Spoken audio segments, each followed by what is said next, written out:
So, hello guys, welcome to Mystery.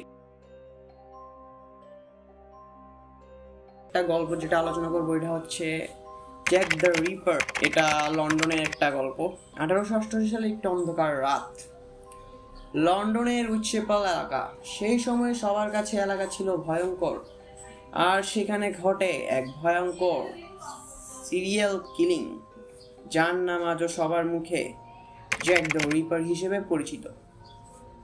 খুনের ঘটনা যা বিশ্বের সবচেয়ে রহস্যময় অপরাধ হিসেবে আজও সমাধিতে আলোচিত হয়। সেই রাতে একজন মহিলা, মার্গারেট নামের এক যৌনকর্মী, যার নাম ছিল প্রথম ভিকটিম হিসেবে চিহ্নিত, তার সেই অস্বাভাবিকভাবে ক্ষতবিক্ষত অবস্থায় পাওয়া যায়। তার শরীরে ছুরি দিয়ে আঘাতের চিহ্ন এবং গলা কাটা ছিল। তবে সবচেয়ে ভয়ঙ্কর বিষয় ছিল তার শরীরের অঙ্গ প্রত্যঙ্গগুলো কেটে ফেলা হয়েছিল।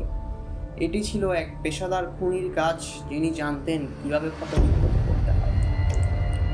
এই খুনের পরে শহরের বিভিন্ন জায়গায় আরও বেশ কয়েকটি খুনের ঘটনা ঘটে, এবং প্রতিটি হত্যাকাণ্ডের সাথে ছিল এক প্যাটার্ন: শরীর অঙ্গ প্রত্যঙ্গ কেটে ফেলা, ভয়ানক আঘাত, এবং এমনভাবে খুন করা যাতে খুনি তার পরিচয় গোপন রাখতে পারে। সো অনেকদিন তো এইভাবেই কেটে যায়, জায়গায় জায়গায় এইসব ঘটনায় ঘটে। এরপর পুলিশ তখন ভয়ে সন্ত্রস্ত হয়ে যায় যখন খুনি নিজে গোপন চিঠি পাঠানো শুরু করেছিল। একাধিক চিঠিতে খুনি নিজে তার কাজের গর্ব প্রকাশ করে এবং পুলিশের বিরুদ্ধে চ্যালেঞ্জ ছুড়ে দিত। সে দাবি করেছিল তাদের ধারণা ছিল না তার ঠিক কোন পরিকল্পনা রয়েছে, এবং এ ধরনের ধমকি প্রদান করেছিল। পরবর্তী বছরগুলোতে পুলিশের তদন্ত চলতে থাকে, কিন্তু জ্যাক দ্য রিপার কখনো ধরা পড়েনি।